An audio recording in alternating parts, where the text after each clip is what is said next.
This is how Faker became League's greatest of all time. In every sport, there will always be players that are considered as all-time legends, even if they aren't always at their prime throughout their entire career. Basketball has Michael Jordan, hockey has Wayne Gretzky, and League of Legends has Faker. Today, we'll be going over how Faker became League's greatest of all-time player, as well as why fans love him so much even though he's not playing at his prime. After all, you gotta be pretty good for players who don't even play the game to know your name. So kick back, relax, and enjoy why everyone seems to regard Faker as the GOAT of League of Legends.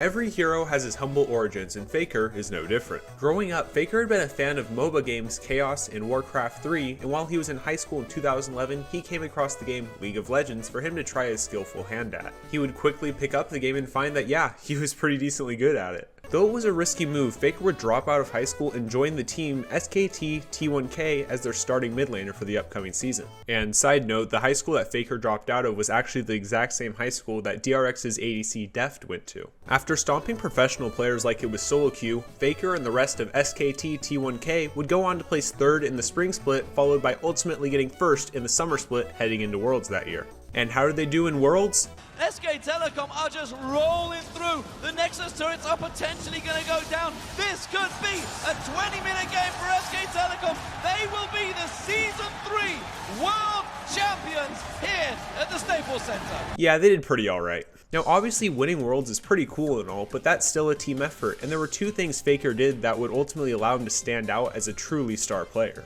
Firstly, he pioneered Riven mid lane as a counterpick to Zed and Gragas, who were dominating the meta at the time, and when he played Riven, it just felt like he did more damage compared to the other pros. And double six, they get the flash from Nagne. Faker comes in, he's got the ult, he's got the kill. Beautiful, beautiful Faker game from SKT. Dodged that petrifying gaze so beautifully, I almost couldn't see it. Let's watch this one again. Let's see how Faker does. Wait for the animation, comes now, flashes it. Wow.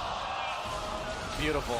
Even at the peak of North American solo queue, Faker would still be crushing the competition with insane KDAs and at one point even having a 20-1 record, which by the way is over a 95% win rate.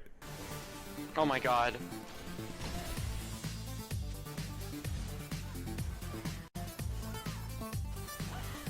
Oh my god, wow!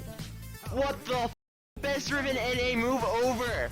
While this is of course just the basics of this story, XL has actually made a dedicated video just to Faker's Riven that I would highly recommend watching after you finish this one. The second thing that Faker managed to do during this season was prove that he could be one of the best mechanical players in the world, and I think you know what I'm referring to here. Out on the floor, I think he's in the bed. Oh, Faker may be in trouble here. Deathmark tries to clean it up for Ryu. Oh, look at the cleanse, look at the moves! Faker, what was that? So in his first season of pro play alone, Faker had already solidified himself as certainly a name to remember. But even the rightfully named unkillable Demon King still had his shortcomings. During 2014's spring and summer seasons, SKT T1K was unable to replicate their full dominance from the year prior, and in fact they would even miss out on Worlds entirely. And during the offseason, the banning of sister teams in the same league would force SKT T1 to merge into one roster, meaning that Faker would have to share playing time with the other roster's mid laner, EasyHoon. Depending on their team compositions, SKT would rotate between the two players, but in order for Faker to show that he was the sole best mid laner, that would mean he'd have to have some pretty strong performances. And while EasyHoon may have been a good player, let's just say that Faker's signature LeBlanc has always been pretty good in pro play.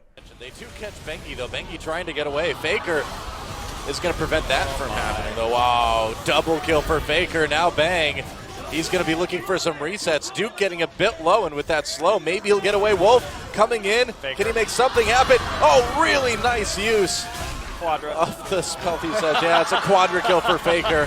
OQ denying Faker the LeBlanc penta. It's okay. I gotta say, that was one of the better Frost Queen's Flame uses by Wolf there too. Just yet another great play by him. Oh, he got it! How in the world did he get that pentakill? Wow, that was really on the edge as far as time goes, but Faker's like, no, you know what? I want it, and Faker gets the first pentakill of Champion Spring, and the Nexus goes down. SKT takes it. GG. The good news for SKT this year was that they would make it to Worlds and ultimately win the whole tournament, going 15-1. And yes, the only game they lost was during the finals. Now normally winning 2 world championships in any sport is a sign of a great player, but Faker wasn't quite done yet. After SKT would win the LCK's spring split, the team would qualify for the international tournament MSI, which was still the only international tournament FAKER had yet to win. And though they stumbled a few times throughout the group stage, FAKER and SKT would ultimately win the tournament, living up to the expectations. Despite finishing the following LCK summer split in 3rd place, SKT would ultimately make it to Worlds still, and they would win their 3rd ever Worlds title, solidifying their place as League's greatest dynasty ever, even to this day. So in 1 year, FAKER won MSI, his 3rd Worlds title to complete the International Grand Slam, not to mention, he was awarded the most valuable player in both of those tournaments. That's just absolutely insane. Despite the high that FAKER and SKT held for the better part of the decade, they'd been unable to replicate their same success since then. Though they would once again make the Worlds Finals in 2017, they would ultimately be swept by SSG, which is the team they'd narrowly beaten the year before. And since then, that's the closest they've been able to reclaiming their glory days. Though let's not write FAKER or the newly rebranded T1 off the list quite yet. After all, literally just this previous LCK spring split, they would finish with a perfect record of 18-0 and would ultimately win the entire league. And sure, FAKER may not be the undisputed best mid laner in the world nowadays, there are just times where he simply performs on a different level. Guma still has all summoners, FAKER has ulti. Will they try? A Jinx and a Tahm Kench versus a team of Baron. You've seen this before. The charm flashed away by Yumayushi. FAKER looking to get in from the back of the pit. Frozen Tomb available for him. RNG calling T1's bluff. And FAKER finds them all. Yumayushi, Carrier, and FAKER will not go quietly into the night. Form is temporary. FAKER is forever. And I think, if anything else, the fact that players describe good plays as FAKER level plays, that should show you alone how much he's meant to this game. As we wrap up here, these are some of FAKER's insane stats that he's accumulated over the years. For starters, just this year, FAKER became the first player to win 500 games in the LCK. FAKER has also won an All-Star Invitational, an IEM, and Rift Rivals event.